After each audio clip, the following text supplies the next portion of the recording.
Students, आपका ये maths का पेपर है जो आज हुआ है और इसका सॉल्यूशन हम देखने वाले हैं इस वीडियो के माध्यम से। तो चलिए स्टार्ट करते हैं इसके सॉल्यूशन को। और सभी का पेपर अच्छा हुआ होगा क्योंकि पेपर बहुत इजी आया था। पहला क्वेश्चन देखते हैं और पहले क्वेश्चन के आंसर्स को हम टिक करेंगे। इसमें बोला गया है 196 यानी 196 के अभाज्य गुणनखंड के घातों का योगफल बताना है आपको। यानी सिंपल ही पूछा क्या गया है, इसके प्राइम फैक्टर्स जो भी निकलेंगे उसके जो पावर्स होंगे उसका जो है सम आपको बताना है। बहुत ही सिंपल सा क्वेश्चन है। अगर हम करें इसको तो आप कह सकते हो कि हमने सपोज करो कि इसका एलसीएम ले लेते हैं। एलसीएम लेने के बाद इसके घातों का योग हो जाएगा। तो यहाँ पे 196 लिखेंगे हम, 196 हो गया। और इसको हम 2 से डिवाइड करेंगे तो ये चला जाएगा आपका 2 से 6 बार में जाएगा, 9 बार में जाएगा। 2 में 18 और फिर 2 अट्ठे 16, 98 आ जाएगा। और इसके बाद फिर से आप इसको 2 से डिवाइड करेंगे तो कितना आ जाएगा, 98 को 2 से डिवाइड करोगे तो ये आ जाएगा आपका 49, 49 आ जाएगा। और 49 अब आपका किससे जाएगा, 7 से जाएगा। तो 7 7 49। तो ये आपके फैक्टर क्या बन गए, 2 की घात 2 बनी है क्योंकि 2 2 बार आया है। और इनटू में 7 की पावर भी 2 ही बनी है। और जब इनके पावर को हम जोड़ेंगे, यानी कि पहला पावर देखिए आप सामने और दूसरा पावर देखिए, तो ये 2 पावर आया है और ये 2 पावर आया है, यानी कि दोनों का योग कितना हो गया, 4 हो गया। तो इसका आंसर हो जाएगा स, ऑप्शन बिल्कुल सही। राइट आंसर आपका हो जाएगा स। अगले क्वेश्चन की बात करते हैं। देखिए दूसरा जो क्वेश्चन है इसमें पूछा गया है, यहाँ पर द्विघात समीकरण दे रखी है एक्स स्क्वायर माइनस के एक्स प्लस 4 इक्वल्स टू 0 के मूल समान हो तो के का मान आपको बताना है। जब मूल समान होंगे तो आपको पता ही है कि बी स्क्वायर माइनस 4ac हो जाएगा। बी स्क्वायर माइनस 4ac होगा इसका। तो बी स्क्वायर में यहाँ पर ये क्या है, आपको क्या दिया गया है यहाँ पे, ये देखिए ये तो आपका ए हो गया, ये हो गया बी और ये हो गया सी। ठीक है, ए की जगह कुछ नहीं है तो यानी कि इसके साथ कुछ नहीं है तो ए का मान तो ए मिल गया मेरे को 1 और बी मिल रहा है मेरे को माइनस के, बी बराबर माइनस के। और सी जो मिल रहा है वो सी बराबर है 4, प्लस का 4 है यहाँ पे देख रहे हैं आप। और यहाँ पे के जो है वो माइनस का है। तो हमने ए बी सी के मान लिख लिए। अब इसमें हमें इक्वेशन में डाल देना है इसका। तो यहाँ पे बी स्क्वायर माइनस 4ac इसमें डालिए तो माइनस का के स्क्वायर हो जाएगा। ठीक है, फिर माइनस का साइन है, फिर 4 है इनटू में ए कितना है, अभी मैंने बताया आपको ए 1 है, 1 गुणा कर दीजिए। और सी मेरे पास आया हुआ है 4, तो मैं 4 यहाँ पे मल्टीप्लाई करूँगा, इक्वल्स टू 0 है ये। ठीक है, अब यहाँ पर देखिए के स्क्वायर का जब हम माइनस के स्क्वायर को खोलेंगे तो के स्क्वायर बन जाएगा। यहाँ पे माइनस का 4 इंटू 1, 4 इंटू 4, तो 4 चौक 16 हो गया, बराबर 0 हो गया। के स्क्वायर बराबर क्या हो जाएगा, माइनस 16 को उधर ले जाऊंगा तो प्लस का 16 हो जाएगा। के का मान निकालना है, स्क्वायर हटाऊंगा तो 16 का अंडर रूट हो जाएगा। और के का मान क्या आ जाएगा, प्लस माइनस 4। तो यहाँ पे देखिए प्लस माइनस 4 से यानी कि डी ऑप्शन आपका सही हो जाएगा। तो डी ऑप्शन इसका राइट आंसर हो जाएगा। चलिए नेक्स्ट क्वेश्चन को देखते हैं। और यहाँ पर आप कमेंट कर देना कि आपके कितने आंसर सही हैं।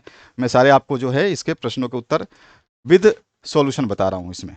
थर्ड क्वेश्चन है, बिंदु दे रखा है 3 और 4, वाई अक्ष से दूरी पूछी गई है, कोऑर्डिनेट आपको बनाना सिखाया है। मैंने जो भी आपको वीडियोस दिए थे उन सभी वीडियोस को अगर आपने ध्यान से समझा है और याद किया है तो आपको कोई दिक्कत नहीं होने वाली। जैसे कि यहाँ पे देखिए ये आपका मूल बिंदु है तो ये तो 0 होता है। इसके बाद में आप चाहें तो ये आपका एक्स वाई एक्सिस हो गया, ये एक्स एक्सिस हो गया। यहाँ पे ये आपका 0 से 1 2 3 4 5, इसी तरह से हम यहाँ पे डिवाइड कर लेते हैं, 0 से 1 2 3 4 एंड देन 5।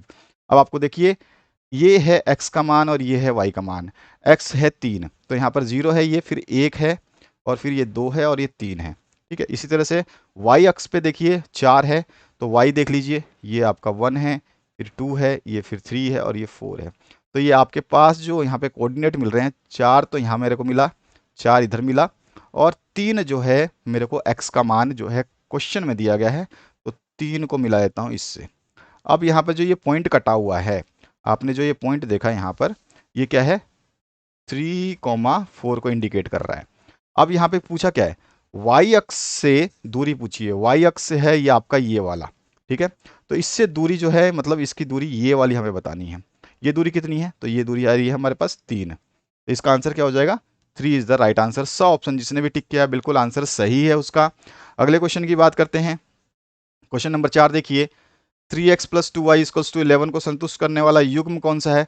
तो देखिए सबसे पहला मान x है, दूसरा मान y है, यहाँ पे भी x है, ये y है, यहाँ पे भी x है, ये y है, और ये भी x है और ये y है।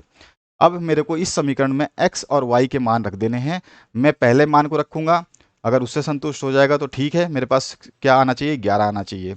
फिर दूसरे को रखूंगा, तीसरे को रखूंगा, चौथे को रखूंगा। पहले मैं चेक करता हूँ पहले से, अगर पहला ही आंसर सही हो जाएगा तो फिर ठीक है, कोई दिक्कत नहीं है। तो यहाँ पे देखिए हमारे पास समीकरण दे रखी है 3x + 2y = 11।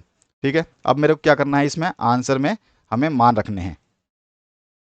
तो यहाँ पर आपका 3 है और इनटू में x का पहले मैं मान लेता हूँ, पहला वाला a वाला लेता हूँ। तो यहाँ पे देखिए x का मान 1 है तो 1 रखा, प्लस रखते हैं, यहाँ पे 2 लिखा है 2 लिखिए, इनटू में y है, y का मान यहाँ पे 4 दिया हुआ है 4 रखिए, ये 11 के बराबर आ जाएगा तो हमारा आंसर सही हो जाएगा। देखिए 3 गुणा 1 हो जाएगा 3, प्लस में 2 गुणा 4 हो जाएगा 8, और ये दो इधर ही 11 है, यानी कि अगर 3 और 8 जोड़ूं तो ये भी 11 हो रहा है और इसके साइड में भी 11 था, यानी कि ये आंसर हमारा पहला ही सही है। तो जिसने भी ए ऑप्शन टिक किया था उसका बिल्कुल आंसर सही है। पांचवें क्वेश्चन की बात करते हैं। यहाँ पे आपसे पूछा गया है द्विघात समीकरण दे रखी है, इसका विविधकर आपको बताना है। विविधकर बताने के लिए आपको सिंपली क्या करना है, कुछ नहीं, आपको डी का मान आनी है, विविधकर यानी डिस्क्रिमिनेंट का मान आपको निकालना था। ये होता है b² - 4ac, अब ये भी बताया मैंने, तो ये 4ac होता है। ठीक है, b² - 4ac होता है। अब देखिए यहाँ पर जो है आपको मैंने बता रखा था कि x² के साथ जो मान आता है वो हमारा a होता है, और जो x के साथ होता है वो हमारा b होता है, और जिसके साथ x और x² नहीं होता है वो हमारा c होता है। अब हमारे को a b c का मान रखना है, तो यहाँ पे b² का मान रखिए। b² में आप क्या रखेंगे, तो b² आपका 10 है, क्योंकि यहाँ पे 10 दे रखा है, तो 10 का स्क्वायर कर दीजिए, -4 है, इनटू a, देखिए a कितना है 3√3। ठीक है, इनटू में आपको c भी दिया हो तो c भी आपका √3 है। अब आप इसको करेंगे तो ये हो जाएगा 10 का स्क्वायर 100, माइनस यहाँ देखिए 4 इंटू 3 ये वाला देखिए, और 3 तो पहले से था ये वाला, ये 3 तो हमने उतार दिया, और ये दोनों 3 जब अंडर रूट वाले 3 आपस में गुणा होते हैं तो क्या हो जाते हैं, वो बाहर निकल जाते हैं अंडर रूट से, तो यहाँ पे आ जाएगा आपका 3। तो यहाँ पे अगर हम करें तो 100 माइनस 4 3 12, 12 दूनी 24, 12 36, यानी कि 36 आ गया। 100 में से अगर 36 माइनस करेंगे तो कितना आ जाएगा 64, यानी कि आंसर हमारा डी ऑप्शन यहाँ पे करेक्ट होने वाला है। जिसने भी डी ऑप्शन करेक्ट किया है उसका आंसर सही है। नेक्स्ट क्वेश्चन देखते हैं। यहाँ पे 18ab-3 समांतर श्रेणी में है, यानी कि आपका ये क्या है, AP में है, तो a + b का मान निकालना है। तो देखिए आपको पता है पहला पद और दूसरा पद का योग जो है तीसरा पद और चौथे पद के योग के बराबर होता है, ये हमेशा हमने सीखा है। तो यहाँ पर अगर मैं कहूँ कि ये जो आपका, देखिए ध्यान रखिएगा, ये a1 है, ये a2 है, ये a3 है, ये a4 है।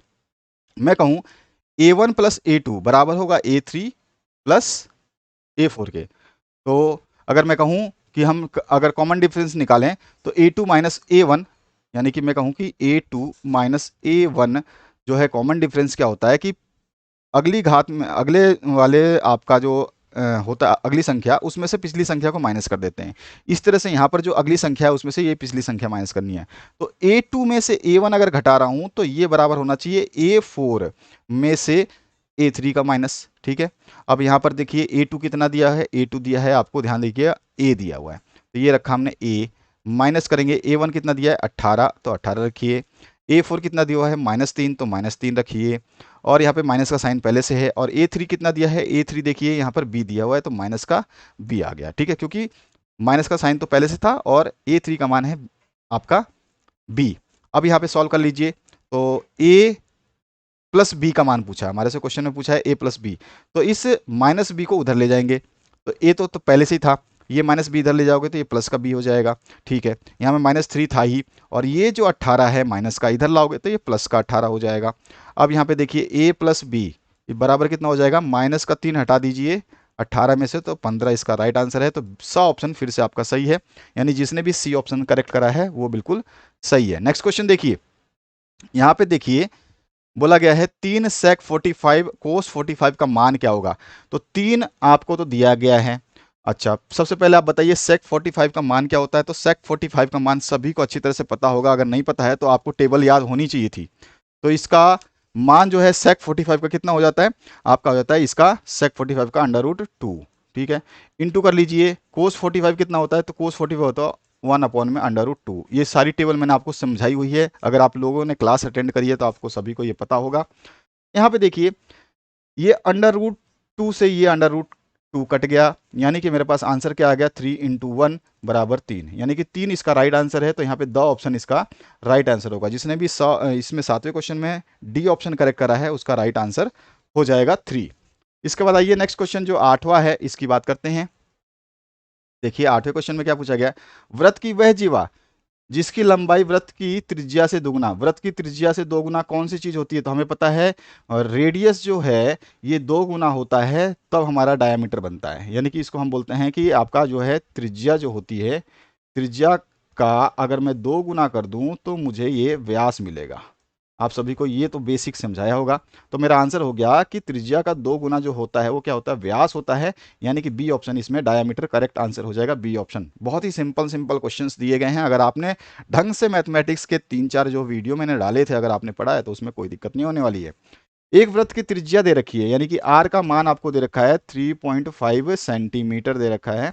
इसमें परिधि बतानी है, परिधि का फॉर्मूला मैंने बताया था 2 पाई आर होता है। तो यहाँ पर आपको इसमें मान रख देना, 2 इन 2 पाई का मान होता है 22/7 और आर आपको दे रखा है 3.5। काट दीजिए इसको, 7 से कट जाएगा 0.5 बार में, 7 पंजे 35, तो पॉइंट तो लगा हुआ है तो 0.5 आ जाएगा। अब करिए 2 इंटू 2 22 इंटू आपके पास बचा है क्या, 0.5। अब इनको गुणा करेंगे तो आप देखो 22 दूनी 44, 44 तो यही हो गया, ठीक है, 44 ये हो गया। और इसको आप गुणा कर रहे हो 0.5 से, यानी कि आधा कर रहे हो। आधा करोगे तो 44 का आधा क्या हो जाता है, 22। ठीक है, तो यहाँ पे आंसर आने वाला था 22। तो यहाँ पे बी ऑप्शन जिसने भी टिक किया है उसका आंसर सही हो जाना है। 10वें क्वेश्चन की बात करते हैं। यहाँ पे घन का संपूर्ण पृष्ठीय क्षेत्रफल 486 वर्ग सेंटीमीटर है, तो घन की भुजा का माप बताना है आपको। बहुत ही सिंपल सा क्वेश्चन है। इसमें हमारा जो यहाँ पे पृष्ठीय क्षेत्रफल होता है ये होता है क्या, 6 गुणा में भुजा का स्क्वायर, ठीक है। और ये हमारे को कितना दिया है, 486 दिया हुआ है। तो यहाँ पे मेरे को भुजा बतानी है, तो भुजा तो यहीं छोड़ दूंगा, भुजा का स्क्वायर तो यहीं छोड़ दूंगा। और यहाँ पे 6 जो गुणा में है इधर आके 486 के बटे में 6 हो जाएगा। अब 6 से काटूँ तो 6 से कितने बार में कट जाएगा, ये कट जाएगा 6 अठे 48 और 6 कम 6 81 बार में ये कट जाने वाला है। ठीक है, यानी कि मेरे पास आया यहाँ पे भुजा स्क्वायर बराबर 81। यानी कि भुजा अगर मैं छोड़ूंगा और स्क्वायर हटाऊंगा तो अगली साइड में क्या लग जाएगा, अंडर रूट। यानी कि भुजा का मान क्या आ जा रहा है, भुजा का मान आ रहा है, भुजा का मान क्या आ रहा है, 9। तो ये हमारे पास आंसर आएगा डी ऑप्शन करेक्ट। तो जिसने भी डी ऑप्शन करेक्ट किया है उसका आंसर सही है। नेक्स्ट क्वेश्चन की बात करते हैं। यहाँ देखिए बंटन की बात हुई है।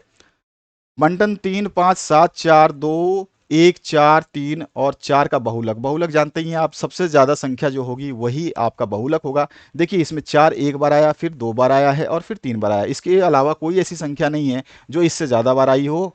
तो आप चेक कर सकते हैं इसमें, और यही आपका बहुलक हो गया। इसका मतलब 100 ऑप्शन इसका सही हो गया। नेक्स्ट जो क्वेश्चन है उसकी बात करते हैं। देखिए ध्यान से, एक पासे को अगर हम फेंकते हैं तो उस पर 4 से बड़ा अंक आने की प्रायिकता है। एक पासा जो हम फेंकते हैं यानी कि लूडो वाला पासा, उस पर 1 2 3 4 5 और 6 अंक होते हैं। अब आप देखेंगे कि इसमें बोल रहा है कि 4 से बड़े अंक, तो यहाँ पे 4 से बड़े अंक मेरे को 2 ही दिखाई दे रहे हैं। यानी कि टोटल 2 अंक तो ज़्यादा हैं 4 से, लेकिन टोटल अंक कितने हैं, तो 6 हैं। हम जानते हैं कि कुल परिणामों की संख्या बटे में संभावित परिणामों की संख्या, यही होता है हमारा सूत्र। तो 2/6 यानी कि 2 एकम 2 और 2 तिया 6, 1/3 जो है इसका राइट आंसर होने वाला था। तो 1/3 जिसने भी बी ऑप्शन टिक किया है वो बिल्कुल सही है। नेक्स्ट क्वेश्चन की बात करते हैं। यहाँ पर आएगा आपका अब फिलिप्स। 12 नंबर यहाँ पे आप प्राप्त कर चुके हैं अगर आपने सही करा है तो, यानी कि 12 नंबर आपने प्राप्त किए हैं और स्कूल से 20 चले गए तो 12 और 20 हो गए 32, यानी कि 1 नंबर कम पड़ रहा है आपको पास होने में। तो 1 नंबर आप कहीं भी ले सकते हैं आराम से। चलिए आगे देखते हैं। हम 30 अंक आराम से ले सकते हैं क्योंकि 1 1 नंबर के क्वेश्चन हैं ये। 95 और 152 का महत्तम समावर्त यानी कि एचसीएफ आपको निकालना है। सबसे पहले 95 का निकालिए। 95 का एलसीएम लेते हैं तो कितने से जाएगा, तो ये जाएगा 5 से चला जाएगा और ये चला जाएगा आपका 19 पंजे 95, 5 एकम 5 और 5 में 45, 19 बार में कट जाएगा। इसके बाद 19 तो अपने खुद की टेबल में आता है तो इसका जरूरत नहीं है हमें आगे करने का। और दूसरा जो है 152, 152 को करिए 152 है।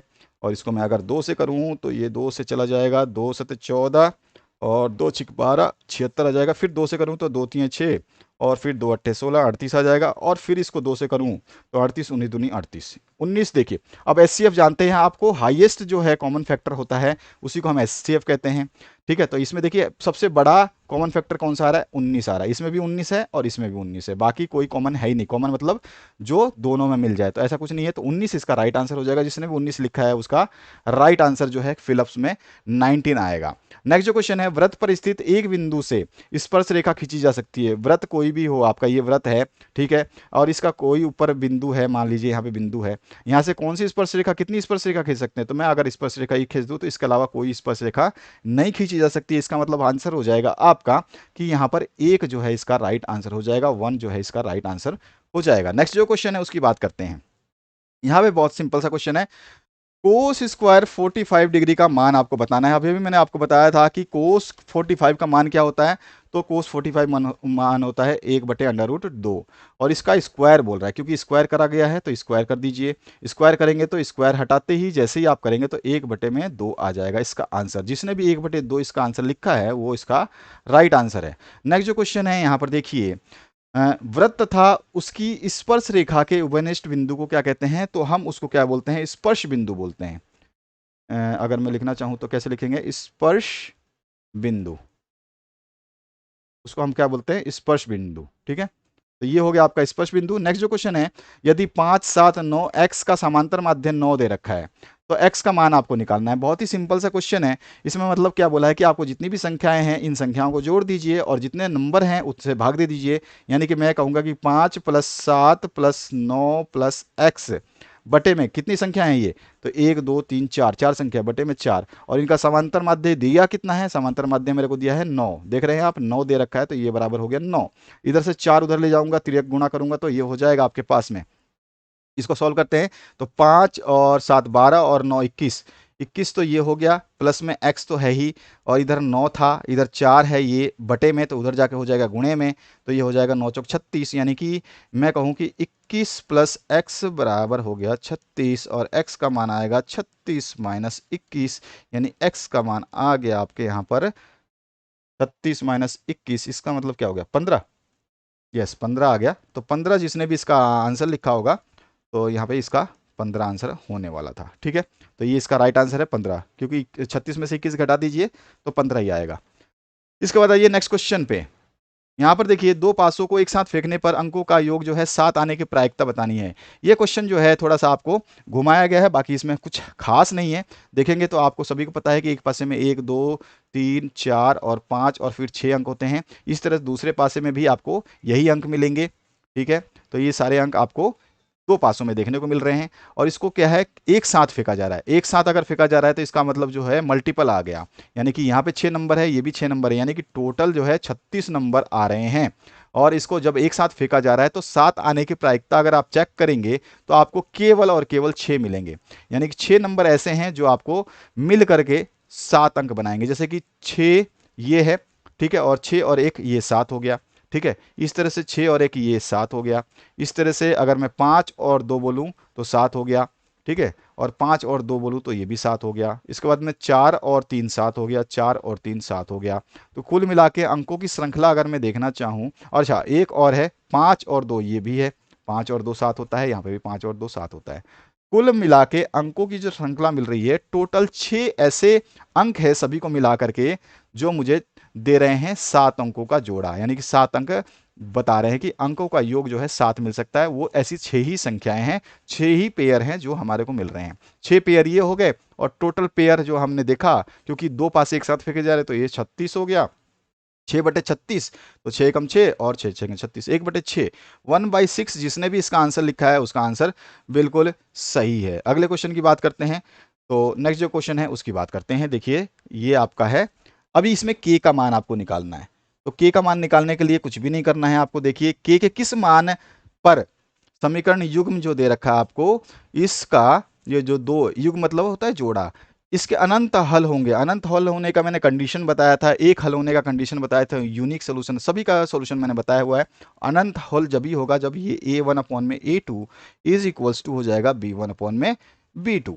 ठीक है। जब हम इसको सॉल्व करेंगे तो आपके पास पता ही है कि A1 कौन सा है, A2 कौन सा है, B1 कौन सा है और B2 कौन सा है। जब आप इसको सॉल्व करोगे तो इसका जो आंसर आएगा वो आ जाएगा -15/2। तो यही इसका आंसर होगा। देखिए आप ध्यान से, -15/2 ही आएगा जो k का मान जो है इनफाइनाइट सोल्यूशन देगा। तो -15/2 है जो इसका राइट आंसर हो जाएगा। आप चाहे A1 और A2 और B1 और B2 का मान रखिए, क्रॉस मल्टीप्लाई करिए, आपके पास में आंसर आ जाएगा। नेक्स्ट जो क्वेश्चन है, द्विघात समीकरण दे रखी है आपको, ये मूल ज्ञात करने का श्रीधराचार्य सूत्र। ये तो आपके मॉडल पेपर का सीधा सीधा क्वेश्चन पूछ दिया गया है, मेरे को बताने की जरूरत नहीं है। जिसने भी अगर क्वेश्चंस पढ़े हैं तो आसानी से इसका आंसर लिख देगा। नेक्स्ट जो क्वेश्चन है इसमें देखिए, किसी समांतर श्रेणी ईपी का प्रथम पद ए दे रखा है और सार्वंतर डी दे रखा है, तो पांचवा पद, मैंने बताया आपको हर बार कि अगर पांचवा पद पूछता है तो A5 यानी कि पांचवा पद पूछ रहा है। और ये क्या होता है, ए प्लस में जितना पद पूछे उससे एक कम जो है डी कर दीजिए। तो ये 5 पद पूछ रहा है तो यहाँ पे 4 और डी हो जाएगा। तो A+4D जो है इसका राइट आंसर हो जाएगा। जिसने भी A+4D लिखा है उसका राइट आंसर है। इसके बाद जो नेक्स्ट क्वेश्चन है इसमें देखिए, समरूप आकृतियों को परिभाषित करना है। देखिए समरूप आकृतियां वो आकृतियां होती हैं जो देखने में एक जैसी दिखती हैं। जैसे कि हम एग्जांपल दे सकते हैं वृत्त, ठीक है। बस बहुत ही सिंपल सा डेफिनेशन लिखना था इसका। इसके बाद जो नेक्स्ट क्वेश्चन है इसमें 2 tan 30 और पॉन में 1 - tan स्क्वायर 30। यहाँ पे भी tan 30 है, यहाँ पे भी tan 30 है, बस हमें tan 30 का मान पता होना चाहिए। उसको लिख करके हम इसको सॉल्व कर देंगे। हमारे को पता है कि 2 तो दे ही रखा है, इनटू में tan 30 का मान होता है 1/√3। तो यहाँ पे लिखा हमने 1/√3, बटे में कर दीजिए 1 माइनस में, और tan स्क्वायर 30 यानी कि 1/√3 का स्क्वायर। यही तो बोल रहा है कि भाई स्क्वायर है। बाकी tan 30 तो ऊपर भी है नीचे भी है, लेकिन यहाँ नीचे वाले में स्क्वायर है। अब इसको गुणा करेंगे तो क्या आ जाएगा, 2/√3 बटे में कर दीजिए। तो यहाँ पर देखिए 1 माइनस, और इसका स्क्वायर करेंगे तो 1/3 आ जाएगा। अब इसको सॉल्व करते हैं फिर से। तो यहाँ पे 2/√3 तो था ही, और बटे में क्या हो जाएगा, एक एलसीएम लीजिए, 3 और -1, 2/3। तो यहाँ पे 2/3 आ रहा है। अब इसको हम सही करें तो 2/√3 तो ऊपर है, और नीचे वाले को जब हम करते हैं तो ऊपर नीचे हो जाता है, तो 3/2 हो जाएगा। अब यहाँ पे देखिए 2 से 2 कट जाएगा, और हमारे पास आंसर आ रहा है 3/√3। अब ये 3/√3 है ना, जब हम कभी भी हर में अंडर रूट नहीं छोड़ते हैं तो हम क्या करेंगे, इसको रेशनलाइज कर देंगे। यानी कि इसको क्या बोलते हैं हम, कि हम इसको नीचे वाले से में मल्टीप्लाई कर देंगे। तो √3 अपॉन में √3, ठीक है। √3 से √3 कट जाएगा, तो फिर से हमारे पास क्या आ जाएगा, √3 आ जाएगा। तो उसका कोई दिक्कत नहीं है। हमारे पास क्या आंसर आ जाएगा इसका, अगर मैं इसको सॉल्व पूरा करूं, देखिए ध्यान से, ये अगर मैं काटूं नहीं तो नीचे वाला क्या हो जाएगा, देखिए 3 और यहाँ पे √3, और नीचे जो हो जाएगा ये आपका √3 इंटू में √3, इस तरह से हो जाएगा ऊपर नीचे का। तो हम काट के तो फिर भी मैं काट दूंगा तो फिर से वही 3/√3 ही आ रहा है, लेकिन हमारे को बटे में अंडर रूट नहीं रखना है। तो हमें क्या करना है, गुणा कर देना है। हम गुणा करेंगे तो √3 इंटू √3 हो जाएगा, और ऊपर है 3 इंटू √3, और नीचे वाले को जब आपने गुणा किया तो ये हो जाएगा आपका 3, है ना। 3 हो जाएगा ना ये गुणा होकर के, और 3 हो जाएगा तो ऊपर नीचे वाला 3 और ऊपर वाला 3 कट जाएगा। इसका आंसर क्या आ रहा है, √3। तो इसका राइट आंसर जो यहाँ पर जिसने भी लिखा है √3 वो बिल्कुल सही है। नेक्स्ट जो क्वेश्चन है उसकी बात करते हैं। यहाँ पे देखिए कोस आपको अंडर रूट में दिया हुआ है, इसका मान आपको निकालना है। तो यहाँ पर जो है आपको पता है कि कोस स्क्वायर थीटा में, थीटा अगर 60 डिग्री पर आपको ज्ञात करना है, 60 डिग्री पे क्या मान होगा, तो 1/2 होता है। तो 1 माइनस में अंडर रूट में कर लीजिए 1/2 का स्क्वायर कर दीजिए, ये आ जाएगा आपके पास अंडर रूट में। 1 माइनस में इसका स्क्वायर करेंगे तो 1/4 आ जाएगा। अब एलसीएम लीजिए तो 4 तो एलसीएम आ जाएगा, तो 4 तो आपके बटे में आ जाएगा, और ऊपर चला जाएगा 4 - 1, 3/4। तो इसका आंसर जो है 3/4, वो भी अंडर रूट में आ रहा है, ठीक है। ये अंडर रूट में आ रहा है, और जब अंडर रूट हटाएंगे तो ऊपर तो √3 रह जाएगा, और नीचे √4 का क्या हो जाता है, अंडर रूट निकालोगे तो 2 हो जाता है। तो √3/2 जो है इसका राइट आंसर। जिसने भी √3/2 लिखा है इस क्वेश्चन का आंसर, उसका बिल्कुल सही है। अगले क्वेश्चन की बात करते हैं। यहाँ पे एक छड़ की लंबाई, इसकी छाया की लंबाई का अनुपात 1/√3 है। कोई छड़ है, ठीक है, उसकी लंबाई दे रखी है, तो हम कह सकते हैं कि मान लो ये रहा, और यहाँ पे छड़ है, उसकी लंबाई का अनुपात जो है हमें दे रखा है, ये हमें ध्यान रखना है। तो अगर मैं छड़ की लंबाई, क्योंकि यहाँ पे देखिए ध्यान रखिए कि छड़ की लंबाई की बात कर रहा है, तो यहाँ पर 1/√3 का अच्छा, हमें कोण ज्ञात करना है। यहाँ ध्यान ध्यान देना है, हमें इसका कोण ज्ञात करना है। अच्छा, इससे पहले हमारे को एक चीज और है, ये क्वेश्चन 10 मीटर ऊंचाई वाले मीनार से शिखर पर पृथ्वी का अमनवन कोण भी दे रखा है। पहले इसी को कर लेते हैं। तो यहाँ पे कोण दे रखा है हमारे को 30 डिग्री, ठीक है, और मीनार की हाइट दे रखी है 10, ठीक है। ये हो गया आपका आधार। तो हमारे को पता है ये tan का मान होता है, तो tan 30 डिग्री बराबर क्या होता है, लंब बटे आधार। तो लंब कितना दिया हुआ है, लंब दिया हुआ है मेरे को 10, और बटे में आधार मुझे पता नहीं है, तो आधार तो मैं मान लेता हूँ a।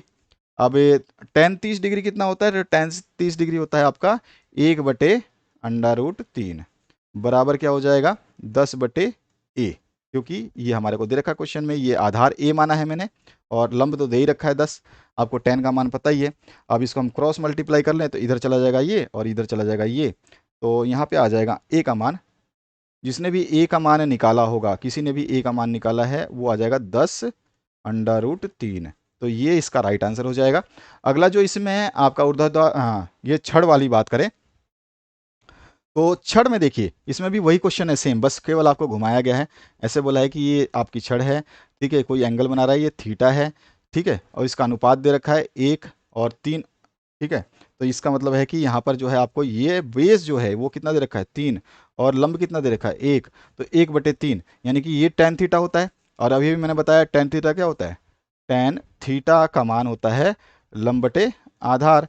लंब कितना दिया है 1, और बटे में कितना है आपका आधार √3, तो लंब बटे आधार का मान कितना होता है 1/√3। कब आता है tan का, थीटा का मान क्या होगा, वो उस समय 30 होगा। अभी मैंने बताया 30 डिग्री पर जो है 1/√3 होता है। ये देखो अभी लिखा है 30 tan 30 का मान 1/, तो यहाँ पे 30 डिग्री जो है इसका आंसर आएगा। जिसने भी इस क्वेश्चन का आंसर 30 डिग्री लिखा है उसका भी आंसर सही है।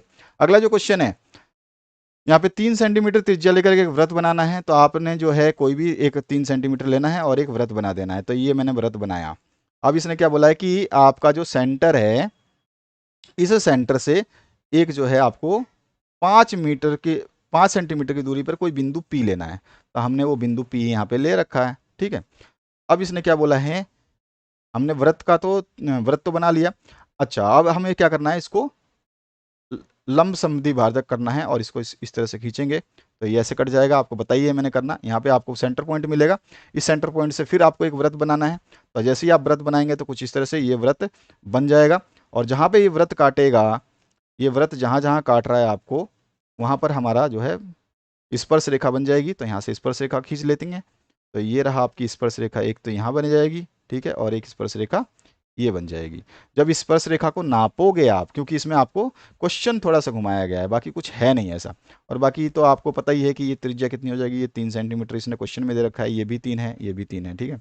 अब है हमारे पास आंसर क्या आ जाएगा, तो इसको नापोगे तो आपको इसका आंसर जो मिलेगा 4 सेंटीमीटर। जिसने भी 4 सेंटीमीटर इसका आंसर लिखा है, यहाँ मान लो P है, और ये आपको बिंदु दिया था O, ये Q मान लो, और ये R मान लो। तो अगर मैं कहूँ कि QP बराबर होगा RP के, ये RP है और ये QP है, और इसका मान आ रहा है 4 सेंटीमीटर। जिसने भी निकाला है ये आंसर बिल्कुल सही है उसका। नेक्स्ट जो क्वेश्चन है, 5 सेंटीमीटर का एक लंबा रेखाखंड खींचना है AB, और उसको 2-3 अनुपात में विभाजित करना है। तो आपको आसानी से करना आता होगा। किसी वृत्त का त्रिज्याखंड उस वृत्त का चतुर्थांश है, तो त्रिज्याखंड में केंद्र पर बनने वाला कोण का माप। बहुत ही सिंपल सा क्वेश्चन बोला है कि एक भाई वृत्त है ये जैसे, और इस पे चतुर्थांश है, यानी कि एक तो ये है आपका, या आपका चतुर्थांश यानी कि 4 हिस्से, तो ये है। अब यहाँ पे सेंटर पे आप जब 4 हिस्से किसी वृत्त का करेंगे तो सेंटर पे क्या कितने डिग्री का कोण बनेगा, सभी को पता है, बोलेंगे 90 डिग्री, इधर भी 90 डिग्री, इधर भी, इधर भी 90 और इधर भी 90, यानी कि आंसर क्या आने वाला है 90 डिग्री इसका आंसर आने वाला था। और जो नेक्स्ट क्वेश्चन है, अच्छी प्रकार से फेंटी गई 52 पत्तों की एक गड्डी में से एक पत्ता निकाला जाता है। इस पत्ते के दहला होने की प्रायिकता क्या होगी। हर पत्ते जो हैं वो 4 की सीरीज में आते हैं, ठीक है। 1 नंबर जो है वो भी 4 मिलेगा आपको, 2 नंबर वो भी 4 मिलेगा, 3 नंबर वो भी 4 मिलेगा। इस तरह से दहला 10 नंबर भी 4 मिलेगा, इक्का भी आपको 4 मिलेगा, बादशाह भी आपको जिसको किंग बोलेंगे वो भी 4 मिलेगा, क्वीन जो रानी होगी वो भी 4 मिलेगा, और इसके अलावा क्या बनेगा, जोकर भी आपको जो है 4 मिलेगा। इस तरह से कुल मिला के 13 पत्ते होते हैं, और ये सारे 4-4 की श्रेणी में आते हैं। यानी कि हम कहें कि हर चीज़ जो है मुझको 4 ही मिलेगी, और टोटल पत्ते हो गए 52, क्योंकि 13 पत्ते होते हैं और सबकी सीरीज क्या होती है 4। तो अगर 13 पत्तों में हर चीज़ 4 होती है तो 13 चौको 52, यानी टोटल पत्ते कितने हो गए 52 हो गए, सभी को पता है। और मेरे को क्या पता नहीं है, प्रोबेबिलिटी किसकी 10 की, और 10 कितने होते हैं तो मैंने आपको बताया 10 भी 4 होते हैं, तो 10 तो 10 यानी कि दहला जो है 4 ही होता है, 52 पत्तों में से केवल 4 ही पत्ते आपको देखने को मिलेंगे। और टोटल पत्ते कितने होते हैं 52। अगर इसको मैं काटूं तो आप काट दीजिए इसको, और काटेंगे तो 26 दूना 52 2 से, और फिर उसके बाद में कट जाएगा तो 4 एकम 4, ठीक है, और 4 3 12, यानी कि 1/13 जिसने भी इसका आंसर लिखा है वो बिल्कुल सही है। तो इस तरह से ये आपके सारे जो ये प्रश्न करोगे तो यहाँ से मिले हैं आपको 30 अंक, स्कूल से आपको केवल मात्र चाहिए 3 अंक, तो आप हो जाओगे पास। तो ये हो गया आपका कंप्लीट सॉल्यूशन। सेक्शन बी की बात करें तो यहाँ पे बड़े बड़े क्वेश्चंस हैं जो 2-2 नंबर के हैं, तो इनको हम डिस्कस नेक्स्ट वीडियो में कर लेंगे। बाकी 1 नंबर के जो क्वेश्चंस है ये आपको मैंने सारे करवा दिए हैं, 2 नंबर्स के क्वेश्चंस इजी हैं, और जो है इनको भी आप कर सकते हो। अगर आपने सारे वीडियोस देखे हैं तो ये भी क्वेश्चंस आपने कर दिए होंगे। तो ये सारा सॉल्यूशन आपने देखा इस वीडियो के माध्यम से, और आप मुझे कमेंट सेक्शन में बता दीजिएगा कि आपका जो है कितना स्कोर हुआ। इस वीडियो के माध्यम से आपको सारे आंसर्स मैंने बता दिए, और ये कंप्लीट सॉल्यूशंस जो है हमने 30 नंबर के देख लिए। बाकी बड़े क्वेश्चंस हम नेक्स्ट वीडियो में देख लेंगे, और सारे के सारे क्वेश्चंस मैंने आपको ये करवाए हुए हैं। अगर आपने सारे वीडियोस देखे हैं तो आपने ये सारे क्वेश्चंस करे भी होंगे, और मुझे विश्वास है अगर स्टार्टिंग के 30 क्वेश्चन किसी ने भी कर दिए हैं सही तरीके से तो आगे के क्वेश्चंस वो आसानी से कर सकता है, क्योंकि क्वेश्चंस बहुत ही लाइट दिए गए हैं और ईजी दिए गए हैं। तो आशा करता हूँ इस वीडियो के माध्यम से आपने स्कोर अच्छा किया होगा, और जो वीडियोज़ आपने पढ़े हैं उनसे आपको बहुत ज़्यादा हेल्प मिली होगी। संस्कृत का हमने वीडियो डाल दिया है, उसको आप चेक कर लीजिएगा, उसमें आपके क्वेश्चन समझा दिए गए हैं कैसे कैसे क्वेश्चंस बनेंगे, और बाकी इंपॉर्टेंट क्वेश्चंस की सीरीज़ हमेशा समय समय अनुसार आपको दे दी जाएगी। उसको पढ़ते रहें और अपना स्कोर कमेंट करना बिल्कुल ना भूलें। Thank you very much, have a good day.